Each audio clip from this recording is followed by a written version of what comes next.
back to the Wolf Den. This is the Howling Gamers Podcast, where we talk about games, movies, anime, and anything else that piques our interest. I am CyberWolfJimmy. And I'm ZombieWolfFreakiod. And this night, I can speak. We will be talking about, as my title has told me, The Legend of Minecraft, Tears of the Ultra Hand. Yes, that's right. We're talking about Tears of the Kingdom. We're talking about the new-ish Zelda at this point because it's been out for a little while. We've all been playing it. You know you have. You've been into it. Let's be honest. You've tortured those Koroks. You've been getting all those powers and building your mechs in a fantasy world. Jimmy, what are we going to be talking about today? We're going through some impressions, I think, today. Kind of getting a little test the waters, and then we'll get a little bit more in depth later on. Yeah, I mean, I think when we first came up with this idea, we had planned on doing it much sooner than we're actually getting around to it. So, initial impressions, it kind of feels a little stale at this point, but I mean, let's dive into that. First thoughts. It's still worth going over. Yeah, I mean, life got in the way. We pushed it back, but we can still do it. So, absolutely. Okay, what's your first impression of the story in Tears of the Kingdom?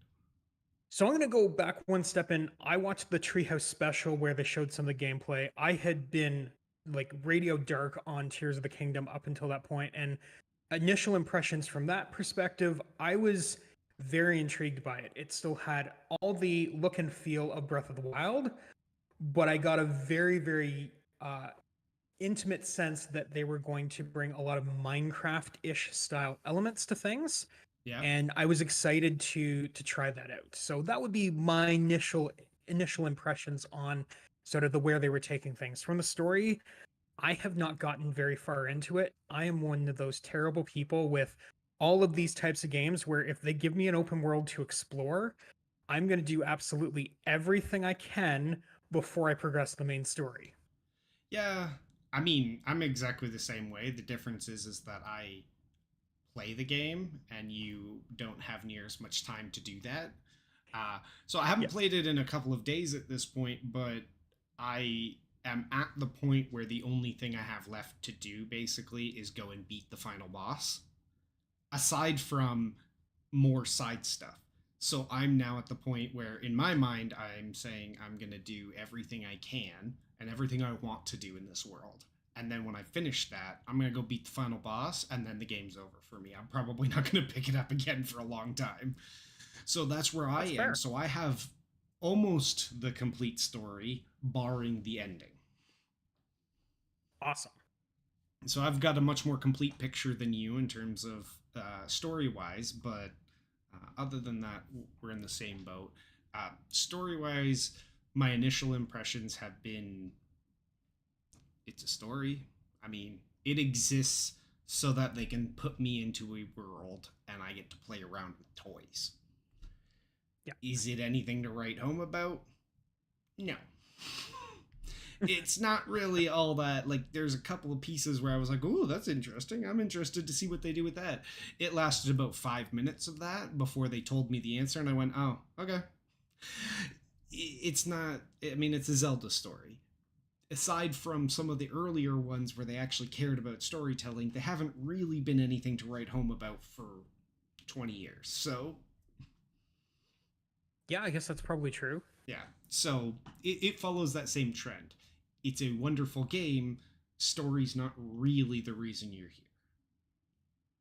I'm going to age myself for a second, and when you said 20 years, I was like, oh no, they've done more than that since the 90s. And I'm like, oh wait, no, that was 30 years ago. Oh, boy, I'm old. Yeah. So if we're talking 20 years, that basically encompasses everything from after Majora's Mask, I think, basically. Yeah. Right?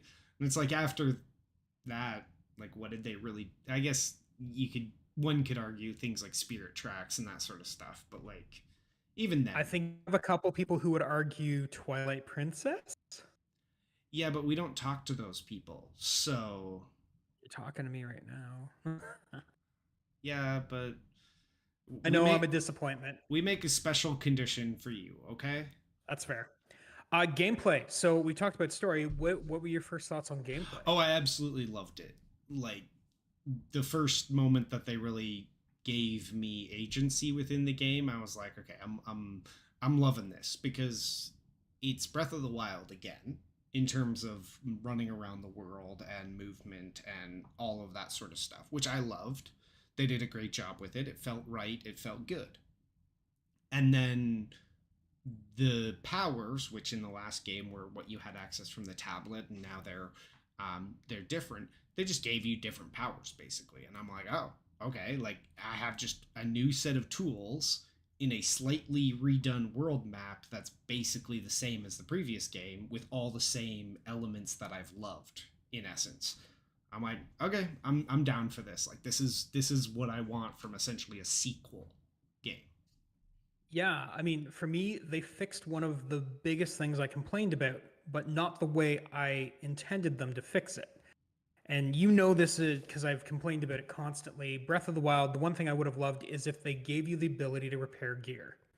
I think the fact that they gave you the ability to fuse solved that problem for me because one of my biggest complaints, and my son's now playing through Breath of the Wild, so I'm now seeing exactly what my problem is you get a good weapon, you break that good weapon, you now have to go down to a measly little stick and until you find a better weapon. And that was my biggest problem. Whereas now you find that measly little stick and you fuse anything super powered to it, you've got a decent weapon again. And I think that was for me the biggest thing that improved this was they've made it so that I don't have to use bad weapons. I'm not scared to break weapons anymore Mm. because I'll just make a new one. The one thing that I struggled with was I don't have a Minecraft brain because I didn't really play a lot of Minecraft. So I banged my head against a lot of puzzles at first because I Mm. wasn't used to Yeah. the way in which they were expecting me to solve it. And now that I have gotten more accustomed to it, I'm finding there are, 10 different avenues to solve something instead of one, which I really appreciate. Yeah, there's definitely some interesting ways that they utilize some of those pieces. I do love the fusing. The only part that I really hate about it is that any weapon that's not fused is essentially useless. It's not powerful enough to compare to even a stick that you fused with something useful. So fusing just became a thing that it's like, okay, this is a power, but it's not really a useful power other than the fact that it's required at some point in order to make your weapons useful. But Yes. so it almost feels to me like it should have just been like a shop or something that you just do this at. You can just mass do this at and then like use that power slot for something else. But I do like you can do it on the fly and stuff like that. But like so I mean there's lots of but that's a whole different set. So So we're I talking already initial impressions yeah, there. I already dipped You've been into playing how for it a lot. compares with Breath of the Wild. I've already dipped into Yeah. that comparison. It's the same game, different power set. The world map is slightly variated and they've given different layers to it, but other than that, it's Breath of the Wild again. Like, And you know what? I think that's the one thing I would say. And I made this statement about Mass Effect Andromeda 2 when people are like, it's just more of the same. It's just yeah, and that's not a bad thing. Like, this is more Breath of the Wild. And you're right. They've added 3 layers into your world map now, which is awesome. the, I'm going to say that much. the thing is that it's the good way that it's more of the same. In that Yep. they didn't just take Breath of the Wild and give you that game again, only now with new quests. They took that game, they redid the powers, gave you a whole new set of powers, expanded the map, and said, okay, but the underlying thing that you know about this game, how you utilize weapons, how you run around, how you navigate, is the same. So it's like, that's the same, but we've given you new tools to now experience this world in a different way. And I'm like, okay, so it's this game I know and the mechanics I love, and you've added new mechanics and changed some of that stuff that made it feel fresh now. And it's like, okay, now I can enjoy this, right? Well, and they've added new effects and things that I also appreciate where I haven't earned it yet, but I am working towards getting the froggy suits so that I don't have any slipping on Slip. walls that are wet problem. Because that was Ow. one of my I know, but that was one of my biggest complaints about Breath of the Wild is they turned it into rain while you're halfway up a cliff and there is no ocarina to change the weather pattern so that it's no longer raining on you and you can keep climbing. You Yeah. just have to sit there and wait. Yep. Now, it should be noted that the froggy suit does not make you immune to slipping. That's fair. Yeah. It just makes you resistant to it. You will still slip unless you upgrade it, in which case it will. But that's a whole nother set of problems after you Yes. get it. So you are almost at the end of the game. So I I am. mean, let's talk about you know we talked initial impressions. You're near Mm-hmm. the end of the game. Overall, what do you think of it? Is it I exploration? I think it was um, a wonderful addition to what was already a fun game. Like I loved Breath of the Wild. I really enjoyed the time that I spent playing that game. All that sort of stuff. I think what they've done with this game has been great. I've enjoyed exploring. I've enjoyed some of the ways that they've encouraged me to explore and find different areas and different things. There's some things that are a little bit frustrating, but I think those things are add-ons and minor details compared to the game itself. Um, Korok seeds in the first game were, if you wanted to find them, a minor annoyance, right? And Yes. the reward for it was pointless. And I get that that was kind of part of what they were trying to do with it, but now they've added a different version of that same thing. The Koroks are still here, but now we have a new version of that same thing where there are good things along the way, and then at some point you're just kind of said, okay, now you need to go and hunt down everything. And what are you going to get for that? Probably not what you invest the time in for. That's But fair. Yeah. um but that aside, they do encourage you to explore with those mechanics and with the different things that they've given you. They've given you wonderful tools to explore and to do that sort of stuff with, and it feels very fun, using the abilities, using the different items in different ways, using them in combat. There's lots of fun new tools you can use to make combat more than just run up there and smack them all with a stick until they die. Yeah. And Yeah, that and that things like just encourages it to remembering be to, interesting. and remembering to use things like the ascend ability Which instead of most people struggling forget to about. climb cliff. There's Yeah. two abilities that most people forget about, and that's rewind time and ascend. They're Yes. wonderful abilities. In almost all cases, they will solve a lot of your problems, but most people forget they have them because they're not used to Yeah. that.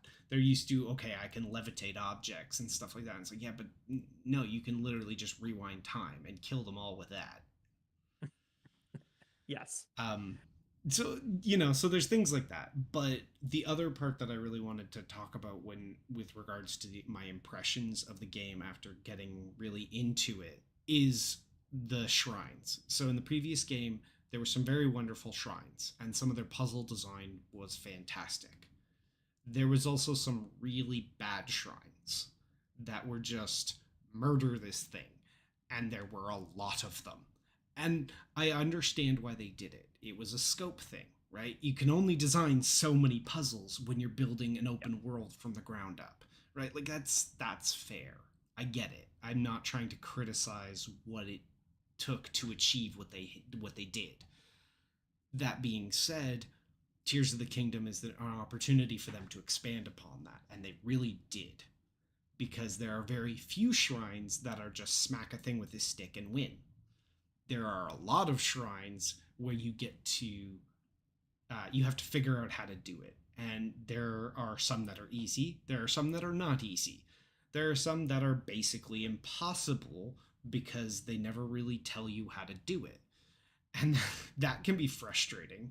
But on the other hand, there are definitely some very wonderful game designers working on these games that really know how to speak the design language and really teach you what you need to know in an organic way. And I'm thinking of one specific shrine that came to memory where you walk in and you're seeing a rotating platform and you get on it and it kind of showcases you there's an item attached to it that you can move, and Yep. it showcases you what that item can do. And if you followed that stage of the game, that's the first time you've ever seen that item, and it showcases what it does, and then you have to utilize that concept to solve the shrine. And yes, you could do it without noticing that, but what they did was organically show you, hey, here's something you can do with this item that we're now revealing to you, right? And they did it in And a they way did that it wasn't a without text box Yes. that just said, hey, these items can do this and this and this. And it's just like, yeah, but you didn't have to tell me that. What you could do is show me that in a way that made sense so that I had to see it on my way in and I had to absorb that information.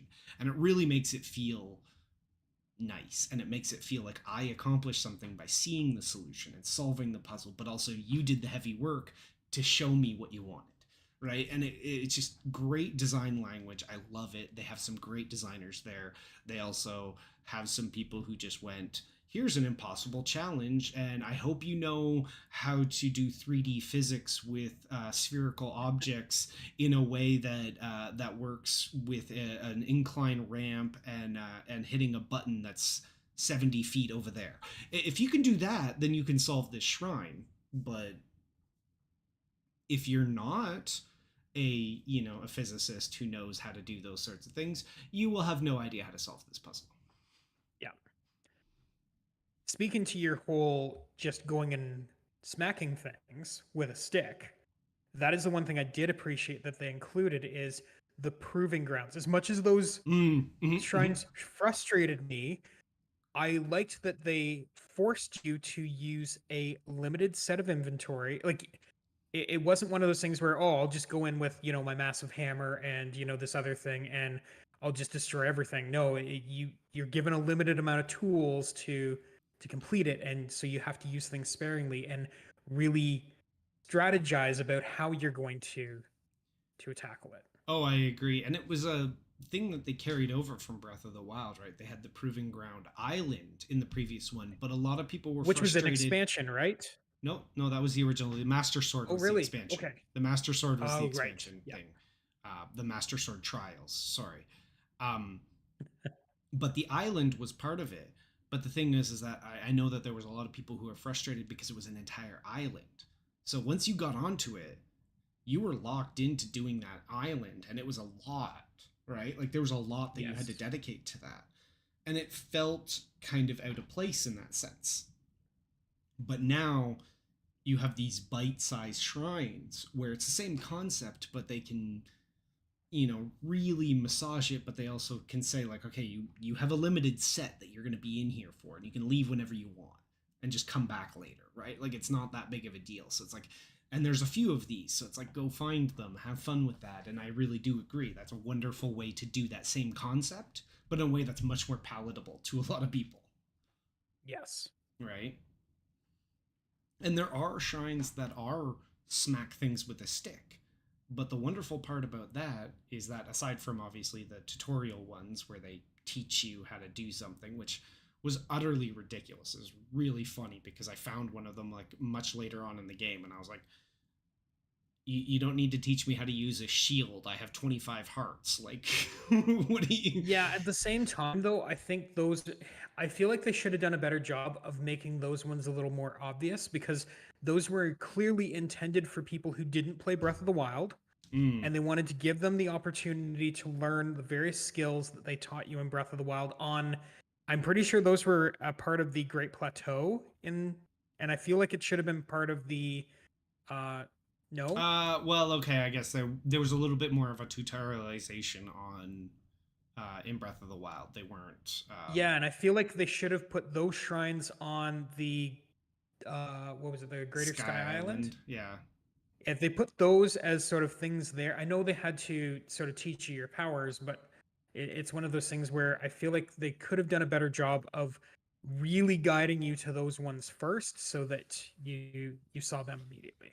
I mean, yeah, that's fair. I think it was just recently I found the proving grounds for that was beginner. It was like proving grounds beginner. I'm like, oh goodness, this is gonna be ridiculous. I have 30 hearts and Yeah. 3 stamina wheels. This is gonna be fun.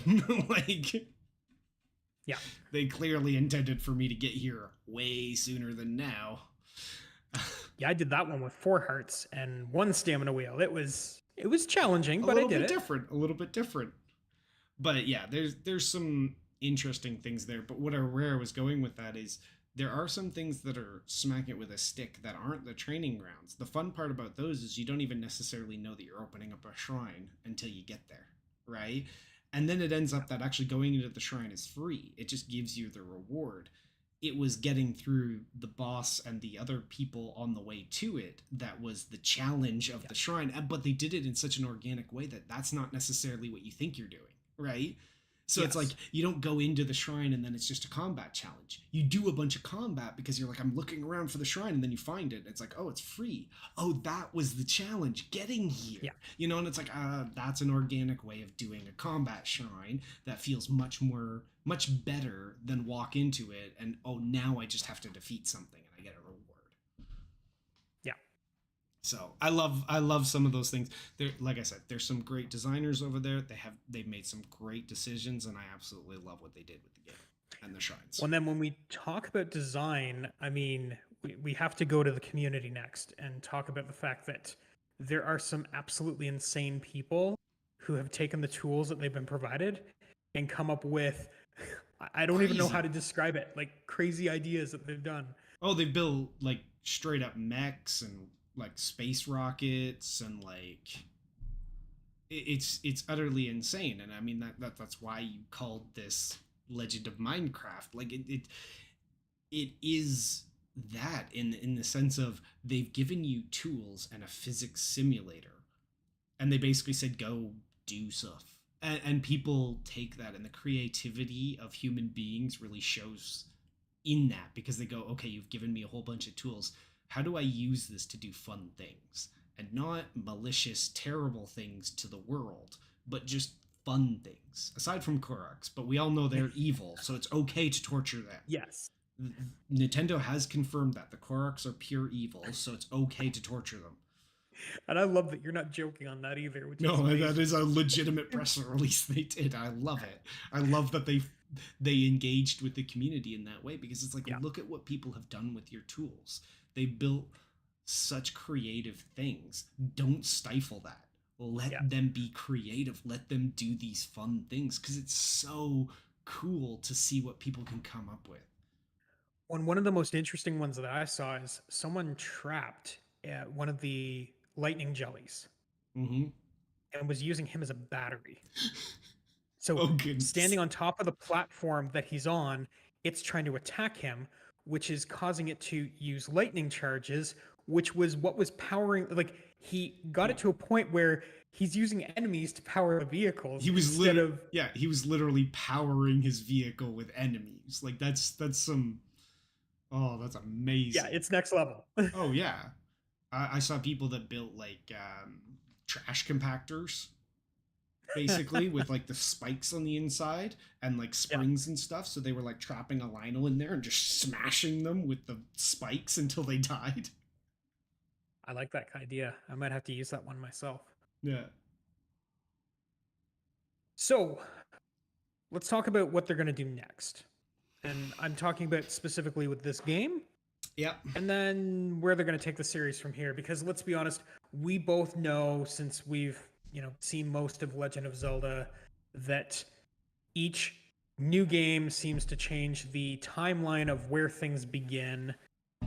But let's talk about this one specifically. One of the things I read in an article recently was that someone, because people are always diving into the code and looking at things, found some amiibo codes that don't actually line up to existing released amiibos. Of course. So The thought process is that maybe there are going to be some more Tears of the Kingdom amiibos coming out in the future. Oh, absolutely. So They'll, they love their amiibos. They'll come out with another, at least one, maybe two more lines of amiibos. One of them will probably be based off of a DLC thing. I'm hoping that they don't go the route that they did with Breath of the Wild, where they just make DLC, like the motorbike one, where it was like, okay, you literally just you get a motorbike done, and it's just like, well, but like, is that really worth my time and energy? yeah, you know so like actually something that gives me a reason to want to play it, but is what it is. But yeah, they'll come out with more amiibos, they'll come out with at least some DLC, possibly an expansion pack, but more than likely it'll be at least one or two DLC things where it's just have fun kind of things. what I'd like to see, and I think they've made the map open enough to pull this off, is that the DLC actually opens up a new Sky Island. There's enough free roaming air out there that they could very easily plop a new island in that is a DLC expansion based island for whatever you want to do. Yeah, they definitely could. I'm curious whether they would choose to do something like that, but that would depend on where their plans.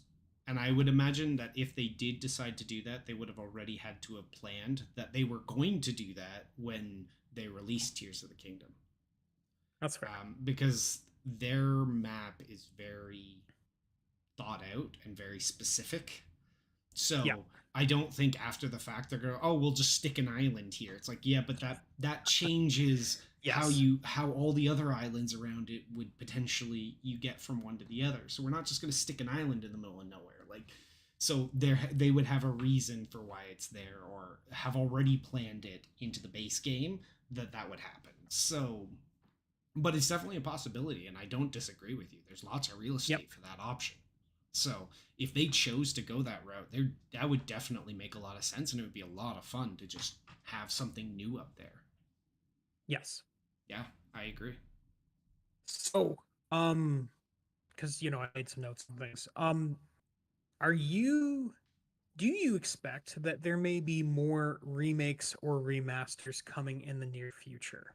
Because it seems as though for every brand new title we get, there's at least one or two remasters, ports to the new console, things like that happen.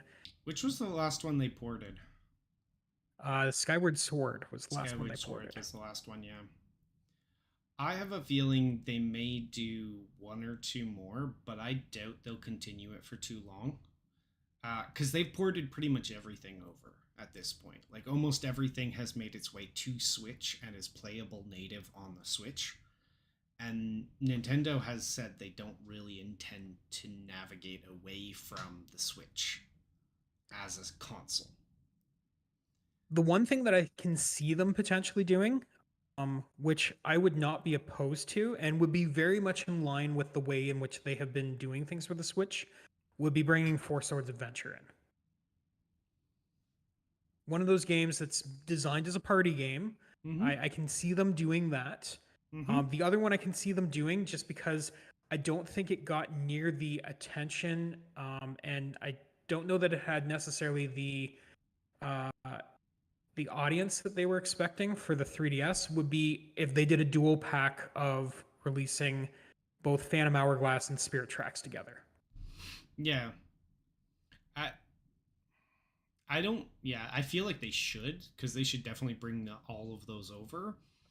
I don't know how much they care about those games, though. That's the thing, right? Yeah, I don't know if they care about that. The reason I think they might do Four Swords Adventures, it goes in line with the way in which they've been doing the Switch, and that is bring party games in, and that is your pinnacle party game for the Zelda series. Yeah, I definitely understand that. I don't doubt that. It just, that one I'm not. That one I'm sure they will at some point. Phantom Hourglass, like, I agree they should. I don't know if they will. Yeah. So, if I am understanding things correctly, Tears of the Kingdom and Breath of the Wild are now the quote-unquote earliest point in the timeline. In that the running theory is that the Sky Islands is what eventually becomes Skyward Sword. Therefore, since that was previously thought to be the first in the series, these now precede it. So my question is, are they going to continue doing prequels, or are they going to try and find somewhere else further down the timeline to go? I'll be honest, I don't think Nintendo gives a shit about the timeline. Sorry for my expletive on this safe for family show. I don't think they care about the timeline when they make a new game. That's fair. I think they make a game, they come up with their concept for how they're going to make the story in and of itself, and then after they've put that out, they put that all together, they go, okay, does this necessarily fit into what people would consider the timeline, and how can we mess with that so that it doesn't really make a lot of sense? I mean, I'll say this much, they're doing a better job than Square Enix is with Kingdom Hearts. And I think it's all pivotal around the fact that, we had to, in canon, show why Mickey lost his shirt. See, the thing is that I would disagree with that. Okay. Because as much as Kingdom Hearts is nonsensical, chaotic, convoluted storytelling for no reason, there is a through line. It's hard to get there, but you can get a through line from start to finish, and the games and the story do hold themselves to that through line, even if that through line doesn't make sense at that point in time. They do try to explain what that through line is in their own way, and you can connect it from start to finish. It makes no sense from start to finish, but you can connect it from start to finish.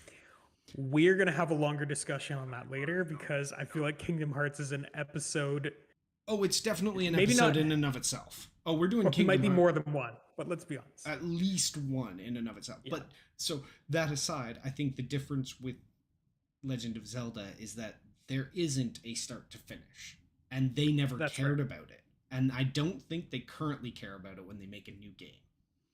In fact, I think they go the exact opposite. They go, how would this fit into what people think the timeline is? Okay, how do we make that not make sense so that it doesn't actually fit within the timeline, and it could fit anywhere? So let me ask it from a different perspective then. I've heard a lot of people article saying that it seems as though Nintendo is finding out that the money is in this open world exploration versus the what is it, the Metroid Zelda style Metroidvania. Yeah, where you're trying to sort of define the path that someone takes. Yeah, a linear progression and thank you. Sort of yes. Do you think they're going to continue down the open world? Oh, 100%. Right? Absolutely. They won't go back at this point. I believe they have already stated that, but even if they hadn't, I wouldn't believe that they would. They seem to be liking this formula, and I think they will continue to tweak it, but I think this is the formula of what you can expect from the next Zelda game. I don't think it will be tied to Breath of the Wild or Tears of the Kingdom directly, but you can expect the same kind of formula, the open world, the beginning of a game where you get your core abilities on some sort of tutorial, and then the world opens. The exploration and open searching, as that can be both vertical or like any direction, basically opening that up. I think that's what they will continue to do. All right, I think we're running close to time, so let's bring it down to the final question. We're way over time at this point. All right, so we don't have a time. This is just us. So final question. Yeah. So Breath of the Wild had a crossover armor set, and I don't know if you remember it, but Xenoblade Chronicles 2, which was a relatively popular game. Rex's armor, which I believe gave you like increased treasure finding abilities, was what they gave you in Breath of the Wild. What would you like to see for Tears of the Kingdom? Um, what would I like to see for Tears of the Kingdom? That's a hard one. Um, Mainly because I don't know what else is popular right now. I live Yep. in my little hole. Um, but thinking just from a pure mechanics standpoint, I think it would be fun to have some additional armor sets surrounding um, some of your additional abilities. Like your ascend and your grapple, your fuse. Having some sort of armor set that plays off of one of those abilities, I think would be a lot of fun. Something that enhances an item if you're wearing it when you fuse it, kind of thing, or some random thing like that. Like I think that would be a fun little way to play into the mechanics that you could release in a DLC. So That's I think fair. that would Yep. be one thing. What about you? What would you expect? Like, what would you want to see in a crossover? I mean, so I went from a different side than you are. You're talking about the functional side of it. I started thinking about it from the cosmetic aspect of it because let's be honest, half of the reason I collect these things is for the cosmetics. Oh yeah, you gotta And you gotta dress Link up. You gotta dress your boy up in the best suit. I mean, I'm looking at, some of the things that Nintendo has coming out soon that I think would be fun. I think with, some of the mechanical things that we're building, an Olimar suit would be absolutely entertaining to see Link in. So, a callback to, well, Pikmin 4 is coming out. So, having a an Olimar suit, I think would be an entertaining way to cross that over. That'd be fun. What would it give you though? I don't know, but I was less caring about the what it would give you and more about the fact that I think it would be funny to see Link running around in a spacesuit. Your builds last longer. That would be cool. Oh, durability. Yeah. So like when you're flying on the planes or that sort of thing, they Yep. last longer. Or like you Yes. you your summons powers recharge faster or something because like he's all Yeah. about like something like that would be. Yeah.